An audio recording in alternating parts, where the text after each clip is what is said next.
Today we are going to discuss two stories. How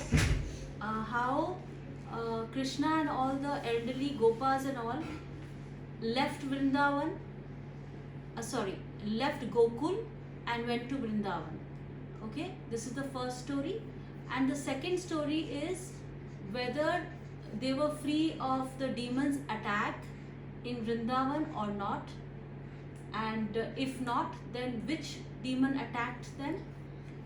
The demon's name was Vatsasura. Okay, so we are doing two stories.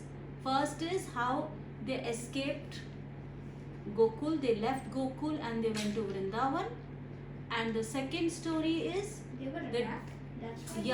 Yeah. And the second story is the demon Vatsasura. How Krishna killed the demon Vatsasura. Okay. He came in the form of a bull, right? Calf. Vatsa means calf. We'll go to that story, then we'll discuss everything about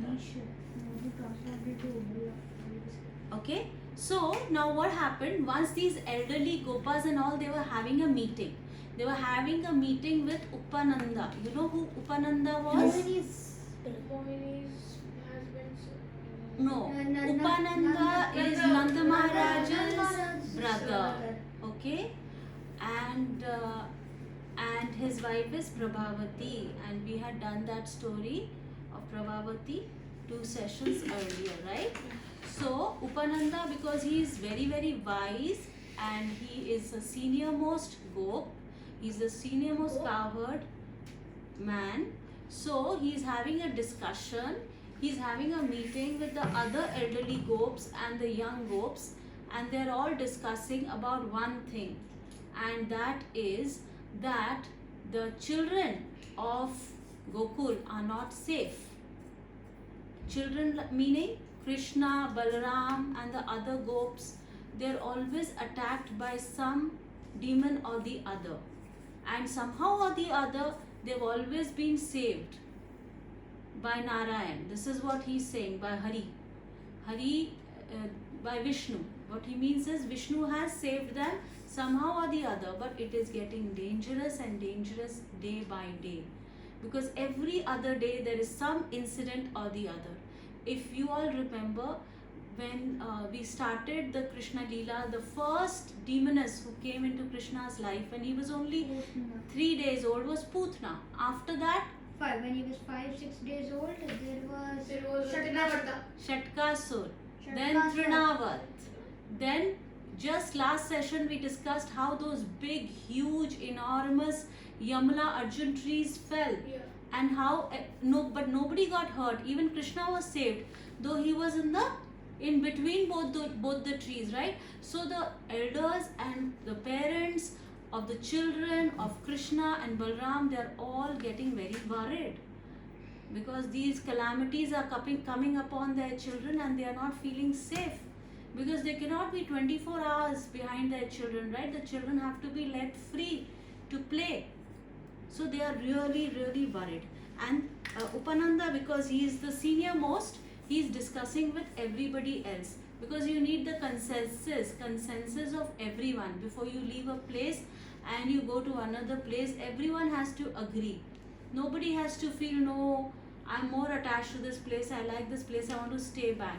Because this is a cowherd community. Whatever decisions they make it together.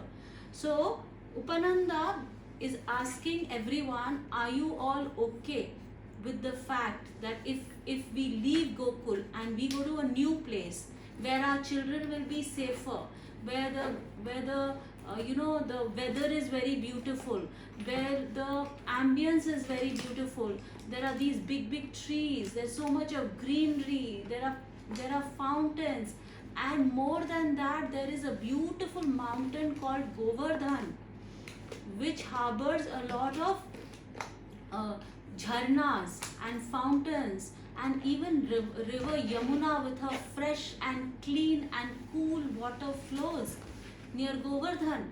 So there are so many nice things for our cows, because their livelihood depends on the cows. If the cows are happy, then they will eat nicely, they'll have nice rich fragrant grass growing in Govardhan, then they will give good milk and with that milk they will make all the milk products, and that's how the prosperity of the cowherd community grows. So everything is circled and centered around the cows. That is the well-being of that actually ensures the well-being of the cow, ensures the well-being of the cow community, the cowherd community. Okay, so Upananda is discussing with all the other Gopas. He's not making a decision. He's the leader, but he's taking the consensus of everyone. So they are also discussing the problems that they are facing. And this Vraja Mandal, this Vraja is a very big tract of land. It is not just Vrindavan. It is how big, you know? It is 64 kosas. 64 kosas means 168 miles. It's that big. So there are many forests. It's not only Gokul where they are staying. This place has 12 main forests. So the first one is Mahavan. Mahavan is where they are staying right now. Gokul is actually Mahavan. Another name for Gokul is Mahavan. So there are 12 forests of Vrindavan. First one they are already staying in, which is Mahavan. But then here it's Kamyavan. yeah, then there are 12 forests. Okay, this Braja Bhumi is made up of Braja Mandal is made up of 12 forests. So the first one is Mahavan, then Kamyavan, Madhuvan, Talvan, Kumudavan, Bhandirvan, Khandirvan, Badravan, Lohavan, Bahulavan, Belvan and Vrindavan. So they decide that they will go to Vrindavan and everybody agrees. So Upananda says that if everybody is agreeing to this decision, then let's move to Vrindavan tonight. Today itself, let's pack our bags and let's move to Vrindavan. So Vrindavan is in between Gokul and Nandeshwar. So Gokul they are already staying, and Nandeshwar, between Gokul and Nandeshwar, Vrindavan is there. Okay, so they all agreed and they said, okay, let's pack our bags and let's go. So there were a lot of bullock carts. Which were arranged, and everybody first of all the children and all the elderly gopis and the mothers and children and old people, they were first made to sit in the bullock cart, and Krishna and Balaram and Mother Yashoda and Rohini Mata were made to sit in a different bullock cart. And But how can the kids sit in a different bullock cart? no, kids were sitting with their mothers. I mentioned only 2 mothers and 2 children. They were sitting in a separate bullock cart. The mothers, were sitting with their own children like that. But so Rohini Mata and Balramji and Yashoda Maiya and Krishna, they were sitting together in one bullock Rohini cart. Mata, Balaram, Krishna and Yashoda was in one bullock cart. Yes. So they all left, and so first in the beginning all the mothers and the elderly gopis and all, they were there, and behind all the gopas were following them in their own carts. So what happens when you have a tough challenge, then it is always best to discuss it with elders, with your mentors, with your parents. So similarly here also, when the gopas and the gopis, they were having this tough challenge of staying in Gokul, they all discussed it with the senior most person, Upananda. So like that, we should also discuss our problems with our parents, with our teachers, with our mentors. Okay. Now when they left for Vrindavan, you can imagine how happy Krishna was. And Krishna, when they were discussing all this, Krishna came running out from Nanda Maharaj's house, and Upananda made him sit on his lap, and Krishna was also part of this discussion that we are all going to Vrindavan. So in his heart he was feeling very happy. Now he's actually sitting in the bullock cart and going. So you can imagine everybody is really energized, because this place is really beautiful. It's like a scenic place with lot of greenery, lot of trees, lot of fresh water fountains and rivers like Yamuna River. So Now construction has taken place there also. yeah, exactly. But Vrindavan was very beautiful 5,000 years ago. Okay, even now Vrindavan is very beautiful, but we need to have those eyes. We need to have those chakshur. We need to have those spiritual eyes to see Vrindavan. Okay, and Krishna used to love playing in Vrindavan. You know the games that Krishna used to play.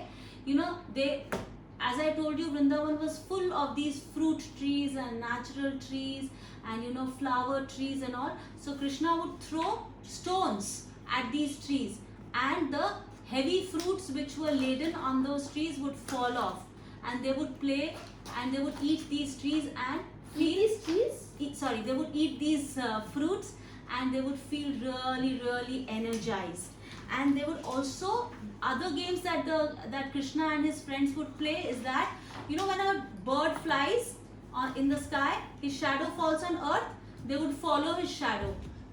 They would follow his shadow till far. They would run around, and they would also play these football games, with some balls like natural fruits like bale fruit is almost like a ball shaped fruit, right? That we are having right now in summers also.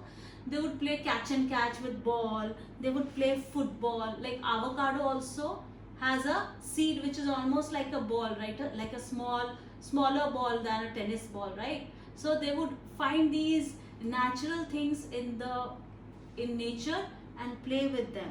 Okay, and they would play football games with bale, and there's another fruit called amalaki which also has a ball like seed. And they would also imitate the sounds of animals like roaring of a lion, screeching of a monkey, birds, the peacocks, they make a particular sound. So they would imitate all the sounds of these animals, and they would laugh a lot. Now while they were playing, one day, do you think they had, so we discussed, I think we didn't discuss why they left Gokul. They left Gokul because there were a lot of demons. I think we discussed in the beginning, there were a lot of demons who were attacking, and so they left Gokul. But do you think Vrindavan was bereft of demons? The Kans was not sending more demons? Definitely he was. So the first demon who came to Vrindavan was Vatsasura. Vatsa means calf. So he came disguised as a calf. And because Krishna was now 3 years old, he was already, the cowherd community allows 3-year-olds to go out with calves and go out herding with the calves, because it's like a training period for them, so that when they grow up, when they are Kumaras, then they can go and actually take the cows for grazing. Okay, so Krishna is going out, and this particular demon called Vatsasura disguises himself as a calf and enters where all the calves are. He enters where all the calves are, and all the other gopas think that he's also part of the calves, the other calves that they are taking for grazing. Only Krishna and Balaram, they recognize Vatsasura. They recognize that actually he's not a calf, but he is a demon. Okay, because they know, right? Krishna can see through you. So Krishna can see through everyone.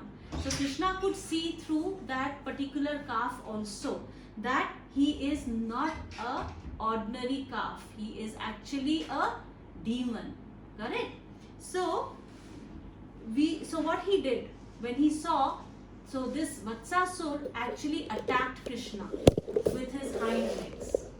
He actually attacked Krishna with his hind legs, and when he attacked Krishna with his hind legs, obviously his reality was shown. He showed his reality that actually no calf would attack Krishna or Balaram, because Krishna loved the calves and the calves loved Krishna. They were best friends. Okay, but this particular calf attacked, so all the gopas became very alert and they ran away. They got so scared that they ran away. But Krishna and Balaram, they didn't run away. They actually fought with this demon called Vatsasura.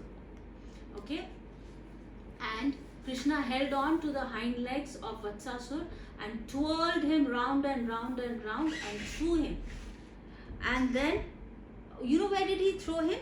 He didn't throw him to any place but to a tree of Kapita tree. He threw this Vatsasur on Kapita tree. Kapita tree is basically a tree which has these delicious fruits called Kapita, and they are actually basically wood apple fruits. In English it's called wood apple. So these fruits are full of vitamins, and these fruits are very rich in many minerals. So when he threw Vatsasur on Kapita tree, then all the Kapita fruits started falling. So many of them fell, and the Gopas were so happy because now they can get to eat these fruits, right? Because they were all ripe, and when this heavy calf was thrown on the tree, the fruits all fell, and now it's a big treat for them, right? Because they have these natural things, and they get energized, because when you're out in the forest, a lot of energy is getting used up, right? And when you have these natural fruits, then all the energy is again, you feel totally resplendent with this energy. Okay, natural energy, natural sweeteners. So this Vatsasur died, and a light from his body went and entered into Krishna. So would you like to know what was Vatsasur's earlier life, previous life? Yeah. In his previous life also, he was a demon, and his name was Pramila. In his previous life also, Vatsasur was a demon, and his name was Pramila. My grandmother's name is Pramila. And he was the son of Muru. Okay, and he disguised there also. In his previous life also, he got to know that there is a Muni, there's a sage called Vashishta, and he got to know that there's a very nice cow, wish-fulfilling cow called Nandini. Okay, and he wanted that cow. So what did he do? He disguised himself as a Brahmin, and he entered the hermitage of Vashishta Muni. And he told Vashishta Muni that, Muni, I really like your Nandini cow. Can I please have her? So Vashishta Muni didn't say anything, but that cow recognized this demon, Pramila, and he said, you are a demon, and you have disguised yourself as a Brahmin. May you be born as a demon in your next life, and may you be disguised as a calf. May you be born as a calf demon. So this Pramila felt very bad, because he knew that he didn't do the right thing. So he circumambulated Vashishta Muni and Nandini cow, and he asked for forgiveness. He said, I'm really sorry. Can you please give me a benediction? Can you reduce the curse, please? So Nandini cow said, okay, you will definitely be born as a demon and as a calf demon, but you will get liberated by Krishna in Dwapar Yuga. So this was Dwapar Yuga. It was one yuga before, and this was actually Dwapar Yuga, when he came as a calf demon, as Vatsasur, and he was killed by Krishna, and he got liberated. Okay, this was the story of Vatsasur. Now, Vatsasur is actually very duplicitous person, isn't it? He's trying to be not what he is. He's trying to act, he's trying to pretend, right? We should not do that, okay? Because Krishna actually knows what is inside our heart. If we try to pretend, Krishna will know. So we should be an honest person. Suppose we don't know something, we should not act smart. We should actually express it to our teachers or to our parents or to our mentors that we don't know this, and they will help us, instead of being pretenders, isn't it? So this is the lesson that we learn from Vatsasur, that we should not pretend and we should not disguise ourselves as something that we are not, but we should be honest humans, right? And that's how we can learn a lot. Can I give an example? Yes, please. I have a friend who always lies that he's done 16 rounds, but he hasn't done, so he shouldn't be lying in the first place. Yeah, so we should be truthful. If we should take a small vow of doing as many rounds as we want, even if it's one, it is as good, because you are remembering Krishna, you are having a connection with Krishna. It's not about having a competition of 16 or 1 or 2. It's about having a loving relationship with the Lord through our mantra meditation. Okay? So thank you very much for listening so patiently. Hare Krishna.